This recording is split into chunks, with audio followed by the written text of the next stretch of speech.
বাংলাদেশ এখন পর্যন্ত 3বার এশিয়া কাপের ফাইনালে খেলেছে, কিন্তু কখনো শিরোপা জিততে পারেনি।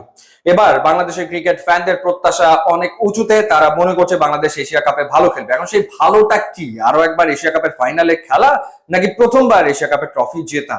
আমার ধারণা বাংলাদেশ প্রথমত চাইবে এশিয়া কাপের ফাইনালে খেলা নিশ্চিত করতে। গ্রুপ বি তে রয়েছে বাংলাদেশ, গ্রুপ সঙ্গী হচ্ছে হংকং, আফগানিস্তান এবং শ্রীলঙ্কা।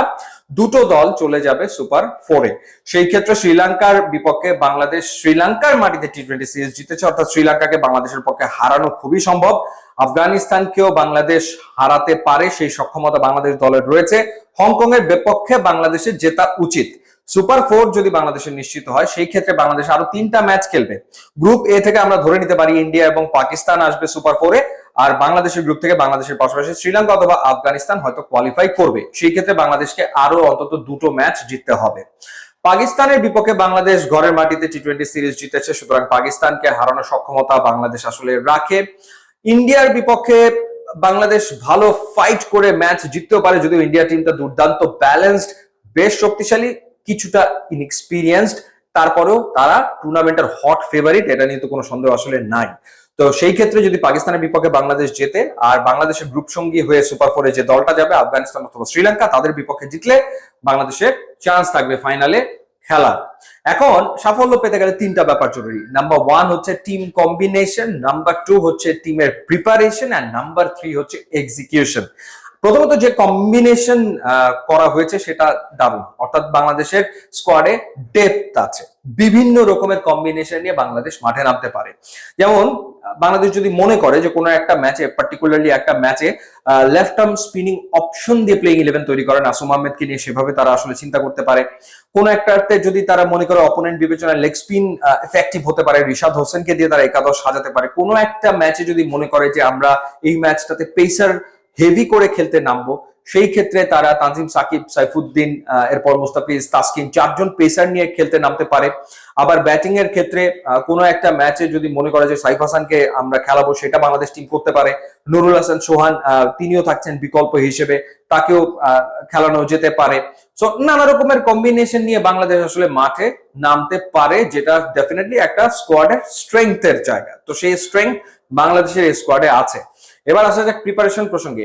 যে প্রিপারেশন বাংলাদেশ নিয়েছে, এরকম প্রিপারেশন বাংলাদেশ আসলে বহুদিন বহু টুর্নামেন্টের আগে নিতে পারেনি। এই দলটা টানা 4টা টি-20 সিরিজ আসলে খেলেছে, 2টা জিতেছে, 2টা হেরেছে। সংযুক্ত আরব আমিরাতের বিপক্ষে যে সিরিজটা হেরেছে সেটা আনএক্সপেক্টেড ছিল। এরপর পাকিস্তানে গিয়ে একটা সিরিজ খেলেছে, ওইটা হেরেছে। এরপর শ্রীলঙ্কার বিপক্ষে জিতেছে এবং পাকিস্তানের বিপক্ষে ঘরের মাটিতে জিতেছে। সো বাংলাদেশের এই টিমটা খেলার ডেফিনেটলি ভেতরে রয়েছে, এবং ক্যাপ্টেনের চাওয়া মাফিক বিসিবি আরো একটা টি-20 সিরিজের আয়োজন করেছে এশিয়া কাপের ঠিক আগে আগে নেদারল্যান্ডসের বিপক্ষে।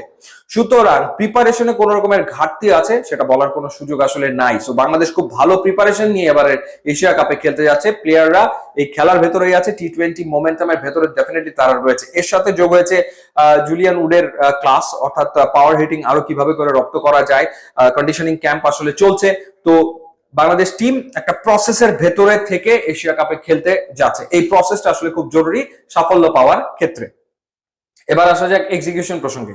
এই জায়গাটাতে ডেফিনেটলি পরীক্ষাটা আসলে হবে, এটা খুব ইম্পর্টেন্ট একটা জায়গা। আমরা যেটা দেখছি যে বাংলাদেশের ওপেনাররা, স্পেশালি তানজিদ হাসান তামিম এবং পারভেজ হোসেন ইমন, তারা পাওয়ার প্লেটা কাজে লাগাতে সক্ষম হচ্ছে। কেউ না কেউ পাওয়ার প্লেতে আসলে রান করছে। বাংলাদেশ একটা মোটামুটি হেলদি রান রেট পাওয়ার প্লেতে ম্যানেজ করে যেতে পারছে। যদিও গ্রুপ পর্বের খেলাগুলো হবে আবুধাবিতে, যেখানে উইকেট তুলনামূলক হয়তো একটু স্লো থাকতে পারে, সেখানে হয়তো 200 স্কোর হবে না, 150 170 রান হয়তো সেখানে হবে। তো সেই ক্ষেত্রে ক্যালকুলেটিভ ব্যাটিং করাটা ভীষণ রকম জরুরি হবে। তো ওপেনিং এর কথা বললাম, যে ওপেনিং এ তারা যদি তাদের প্ল্যান এক্সিকিউট করতে পারে। এরপরে লিটন কুমার দাস রয়েছে ক্যাপ্টেন, যদিও তিনি কনসিস্টেন্ট না, কিন্তু তিনি যদি ইনিংস গুলো খেলতে পারেন, তার ব্যাটিংটা তিনি করতে পারলে ডেফিনেটলি ম্যাচ উইনিং পারফরমেন্স করা তার পক্ষে ডেফিনেটলি সম্ভব। এরপরের জায়গাটা রয়েছে তাওহিদ হৃদয়, কিংবা সেখানে সাইফ হাসান, কোনো একজন খেলবেন কোনো ম্যাচে। তাওহিদ হৃদয় অথবা সাইফ হাসান, তাদেরকে দেখা যাবে। তো এই জায়গাটাতে মিডল ওভারে বাংলাদেশ কেমন এক্সিকিউট করে সেটা একটা দেখার ব্যাপার। ইম্পর্টেন্ট হচ্ছে তারপরে, অর্থাৎ এরপরে ব্যাটিং অর্ডারে যে শামীম হোসেন পাটোয়ারি, জাকের আলী অনেক, এরপরে রিশাদ হোসেন, শেখ মাহাদি, তারা আসলে টি-20-র ব্যাটিংটা করে। অর্থাৎ যে স্ট্রাইক রেটে বাংলাদেশের ওই সময়টাতে ব্যাট করা উচিত সেই ধরনের ব্যাটিং তারা করতে সক্ষম। আরেকটা ব্যাপার হচ্ছে ব্যাটিং অর্ডারের ডেপথ, ব্যাটিং অর্ডারটা লম্বা, যেভাবেই করে একাদশ সাজানো হোক না কেন সেখানে দেখা যায় যে 8 জন পর্যন্ত ব্যাটসম্যান আসলে থাকছে। সো সেই জায়গাটাতে middle order, lower middle order থেকে যদি কাঙ্ক্ষিত রান বাংলাদেশ পায় তাহলে বাংলাদেশের ম্যাচ জেতার সম্ভাবনা ডেফিনেটলি বাড়বে। বোলিং ডিপার্টমেন্টের ক্ষেত্রে ভ্যারিয়েশন তো রয়েছে, সেখানে মুস্তাফিজ আছে, তাসকিন আছে, মোহাম্মদ সাইফুদ্দিন অলরাউন্ডার হিসেবে থাকছে, সো তার ব্যাটিংটাও বাংলাদেশ পাচ্ছে। এবং পাশাপাশি রিশাদ হোসেনের লেগ স্পিন অথবা নাসুম আহমেদ যে কোনো একজন, শেখ মাহাদি তার শুরুতেই তার যে বোলিংটা সেটাও এফেক্টিভ, পাশাপাশি শামীম হোসেন পাটোয়ারির বোলিংটা হয়তো ব্যবহার করবে ক্যাপ্টেন। সো অন্তত 6 জন বোলার থাকছে বাংলাদেশের একাদশে। সো ব্যাটিং এর ডেপথ 8 পর্যন্ত, বোলিং এর ক্ষেত্রে 6টা অপশন। সো সেই কারণে এক্সিকিউশনটা যদি হয় তাহলে সাফল্য পাওয়া সম্ভব। এবারে এসে যাবে বাংলাদেশ দলে ভালো করার সম্ভাবনা রয়েছে। বাংলাদেশ দলের জন্য শুভকামনা।